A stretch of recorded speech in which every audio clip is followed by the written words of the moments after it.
Ça fait si longtemps que je n'ai pas eu de visite. Il a fallu attendre un long moment pour que des nouveaux courageux décident de venir me voir. Moi qui vis seul ici, dans cette grande maison, complètement vide. C'est très long parfois, la solitude. Quand on n'a rien à faire, pas de passe-temps, rien. Aussi, je m'amuse de certaines façons.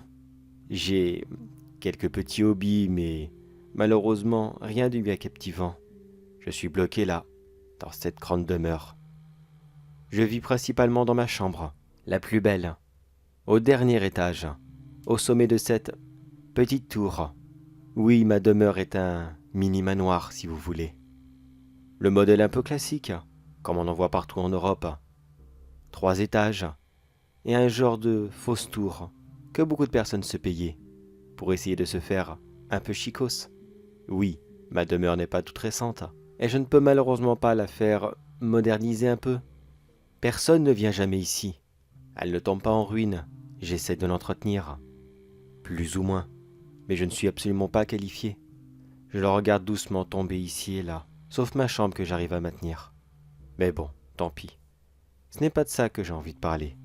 C'est plutôt de ces 3 personnes qui avancent lentement chez moi. Il est quelle heure? 1 heure du matin? Bon. La dernière fois, ils étaient passés dans les alentours de 3 heures. Ils ne sont vraiment pas très méfiants. N'importe qui pourrait imaginer que je suis quelqu'un qui se couche tard. Non, ils arrivent comme ça, à 1 heure pas très avancée. Est-ce du courage ou de la folie? Je ne sais pas. Je verrai ça. Ah oui, vous vous demandez sûrement, pourquoi est-ce que je reste ici? Qu'est-ce qui m'empêche de sortir? C'est une maladie que j'ai depuis des années et des années. J'en serais incapable de vous dire moi-même car je ne m'en souviens même plus. Disons juste qu'elle me rend allergique à la lumière du soleil. Oui, si vous voulez, les enfants de la nuit. C'est comme ça qu'on les appelle.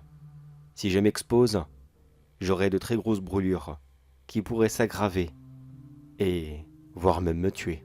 Je vois que mes 3 invités s'approchent. Voyons, qu'est-ce qu'ils ont cette fois-ci? Des grands sacs? Ah, pas mal. Les derniers étaient beaucoup moins organisés. Voyons, qu'est-ce qu'ils ont d'autre? Une arme à feu? Oui, je la vois dépasser de la poche de l'un d'entre eux. Décidément, ils sont prêts à en découdre. L'un d'entre eux a aussi un pied de biche. Est-ce qu'ils ont l'intention de tout casser? Est-ce qu'ils pensent qu'ils vont devoir fracturer ma porte pour entrer comme cela? Mais pas du tout, voyons. Tout le monde peut venir. Je me sens si seul. C'est dur parfois. Enfin, je vous l'ai déjà dit bien sûr. Mais c'est vrai, c'est dur. Y a-t-il quelqu'un qui, comme moi, connaît cette immense solitude? Je ne peux même pas aller en ville de temps en temps. Je ne peux même pas aller me promener au marché. Pour que j'ai quand même des visiteurs. Car comme je vous l'ai dit, personne ne veut venir.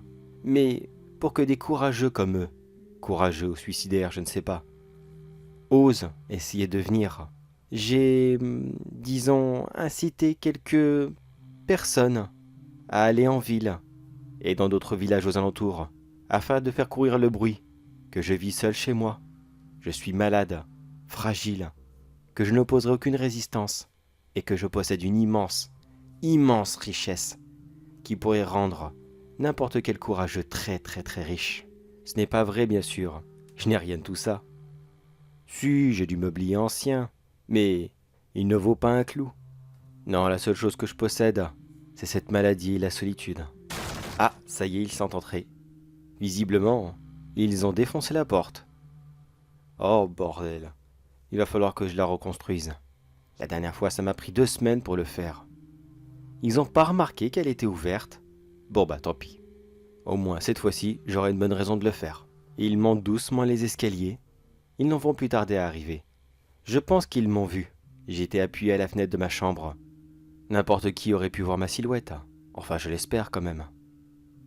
Ah, ils ne vont plus tarder. J'ai tellement hâte de les accueillir. Tellement hâte de les croquer à pleines dents. De viser leurs petits coups fragiles. Et de boire des litres et des litres.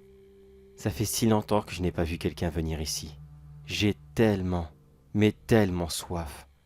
C'est incroyable à quel point je peux mourir de faim comme cela. Bon allez, je me mets dans le coin, je les attends, je leur saute dessus dès qu'ils sortent au milieu de la pièce. Et je vais en garder 2 en vie. Il n'y en aura qu'un seul ce soir, que je vais littéralement vider sur place. Allez, c'est parti.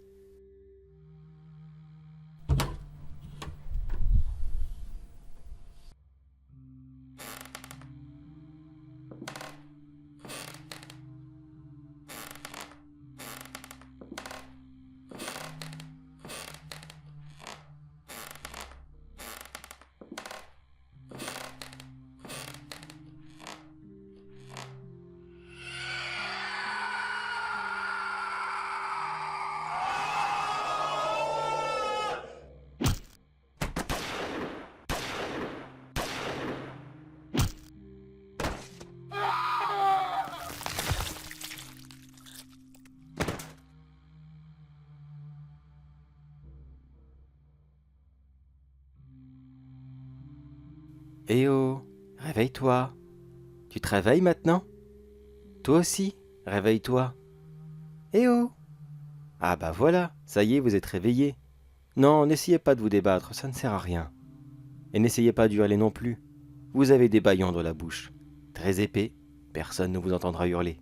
De toute façon, vous êtes ici chez moi, enfermé dans ma cave, qui me sert aussi de mini-cellule. Vous voyez? Vous avez été curieux.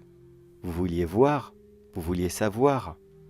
Eh bien voilà, bienvenue chez moi, soi-disant chez l'homme le plus riche de toute la région. Mais regardez autour de vous. Vous le voyez mon trésor? Vous la voyez ma richesse?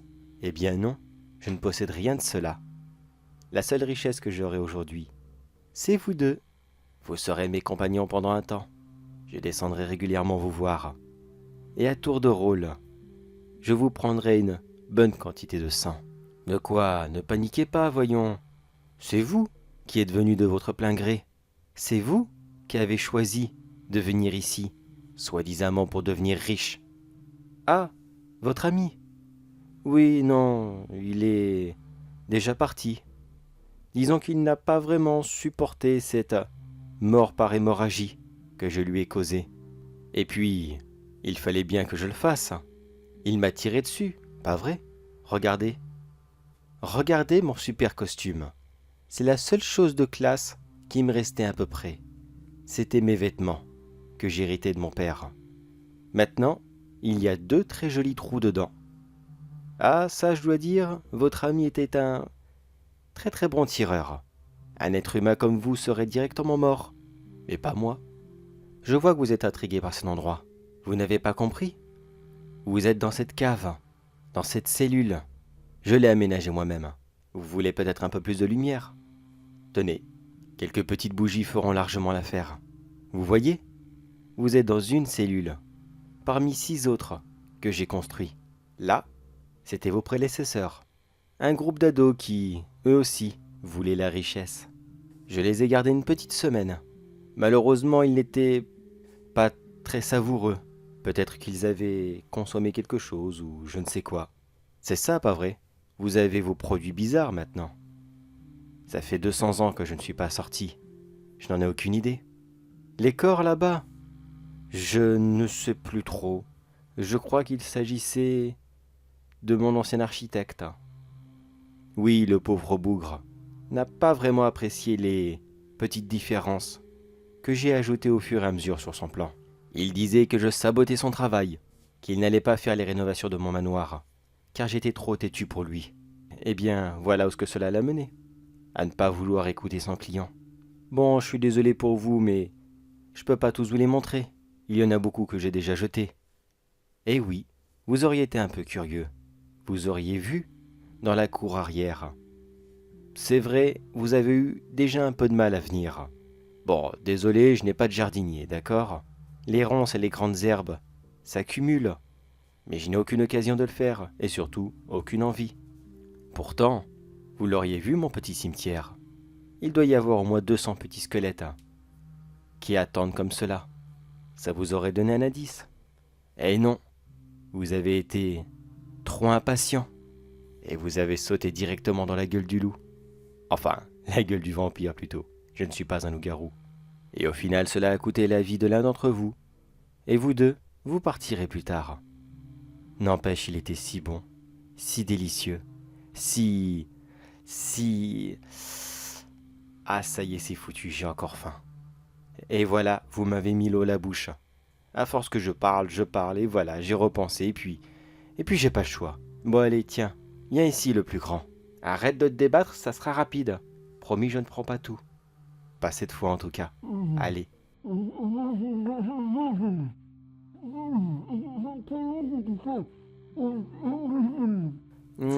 peu moins bon que ton collègue, mais ça fera quand même l'affaire.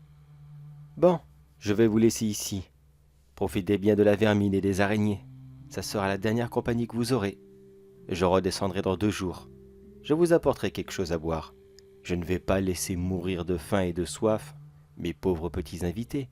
Ce serait dommage. Restez bien sages et profitez de votre premier séjour en enfer. Je dis premier car, quand vous serez mort, à votre avis, où vous irez, après avoir mené cette vie de vice et de débauche? Au paradis? Certainement pas. Vous vivrez 2 enfers. Celui de la terre et le vrai. Alors, bienvenue dans le premier.